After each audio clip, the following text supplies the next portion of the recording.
We are in for the worst socioeconomic and geopolitical crisis in modern history. The two things they don't want to happen. They don't want the equity markets to crash, and they don't want gold prices to skyrocket to where they should go, because then the little people will know how bad it is. They don't know how bad it is until the markets crash. Gold prices should have been skyrocketing for the last 3 years. It's a freak show in front of our eyes. The whole game is rigged. Oh no, inflation is only temporary. Oh no, it's only transitory.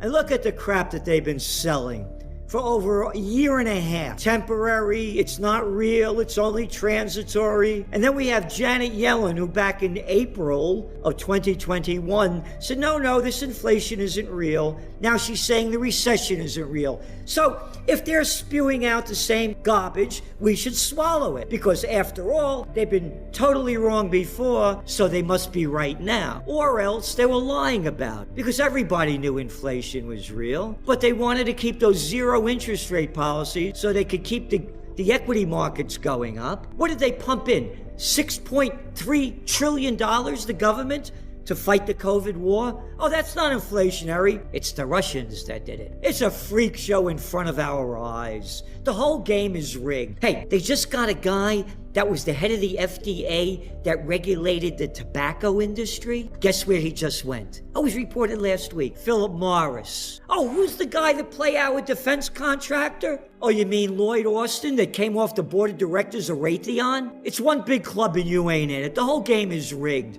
As you said, they said in the GDP decline, 0.9%? Oh, and the streets said it was going to go up 0.2%. Inflation came up, at 9.1%, and the markets went up? I mean, come on. They're doing everything they can to do it. The market should have crashed back in 2020 when they launched the COVID war. It should have been over. The businesses have been destroyed. The damage that this COVID war has done is incalculable. Hey, let's not talk about office occupancy rates in America. They're only around 40%. Cities like in New York, 35%. Oh, all those businesses, the dry cleaners, and the shoe repair, the hairdressers, happy hours, all gone. And now I'm renting, let's say I have 8 stories of a building. My people don't want to commute an hour and a half anymore on the LIE. They hated it, going an hour and a half back and forth. I'll work from home 3 days a week. Great. I'll save on rent. This is for real.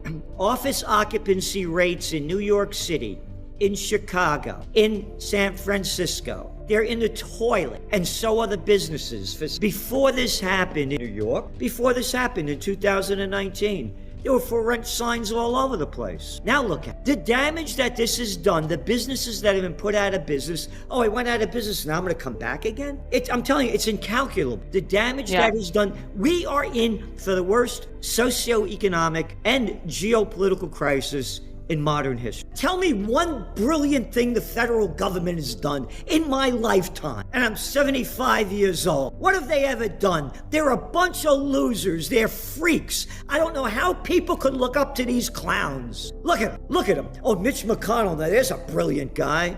Oh, Nancy Pelosi. Oh, yeah, brilliant. Oh, again, it's one big club and you ain't in it, as George Carlin said. Who's Nancy Pelosi's father? Oh, the mayor of Baltimore at the top. Oh, yeah, who was George E. Bush? Oh, my daddy was a president. My grandpa was Prescott Bush. Who was Andy Cuomo? I'm going to rename the Tappan Zee Bridge after my daddy. I mean, look at the freak show. They don't know what they're doing. Look, I was the assistant to the Secretary of the New York State Senate at 26 years old. The people that are running the government are the people I hated in high school and college that wanted to be class president or head of the student council. Again, he only bet $1 million.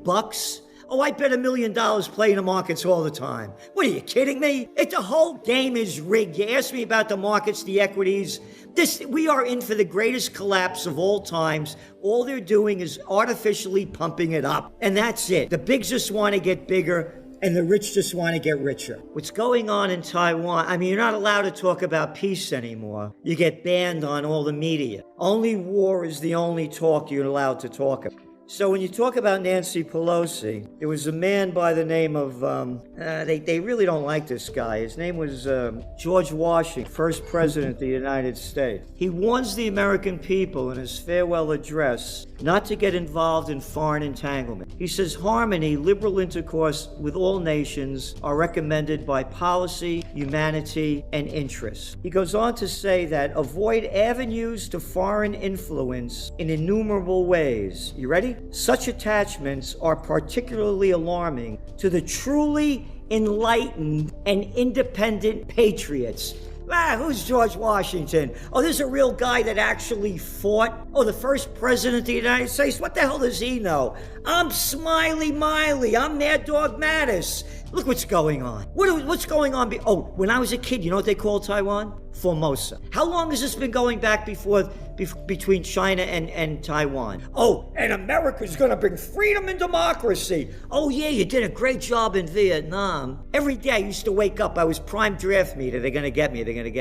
You did a great job in Iraq. Only killed, depending on whose numbers you're looking at, between 850,000 to 1.3 million. Great job in Afghanistan. Terrific. Only 20 years and you left billions of dollars of weapons behind. But we're going to bring freedom and democracy. There's a great book. It was called Wars Iraq by General Smedley Butler, the most decorated Marine in history. He wrote it in the 1930s. Wars Iraq. He talks about how, what he did to bring Standard Oil into China, the Brown brothers, so they could do banking in Haiti and Cuba. One after another. You think we'd be in Libya and eastern Syria and Iraq if their major export was broccoli and not oil? It's a criminal act. Again, George Washington, his words to the American people, and now with the Ukraine war. You ready for this? Europe has a set of primary interests, which to us have none or a very remote relation. Hence, she must be engaged in frequent controversy, the causes of which are essentially foreign to our concern. Oh, you got the Ukraine war? Oh, yeah. Hey, Americans, find Ukraine on the map. Oh, they're taking down the statue of Catherine the Great. Oh, yeah? Oh, yeah, she hated the Ukrainians. When did that go back to? Oh, about 1750? You mean this is going on back and forth to them since 1750, and you want me to get involved in this? Oh, we're going to bring freedom and democracy. I've been hearing that line all my life. And just quickly, Trends Journal, spring 2014. You see the picture? United States overthrow of the democratically elected government of Viktor Yanukovych in 2014. Chapter and verse written by Dr. Paul Craig Roberts, former Assistant Treasury Secretary under Ronald Reagan. Again, it's rigged. The proof is there. Because they don't want, the two things they don't want to happen. They don't want the equity markets to crash, and they don't want gold prices to skyrocket to where they should go, because then the little people will know how bad it is. They don't know how bad it is until the markets crash.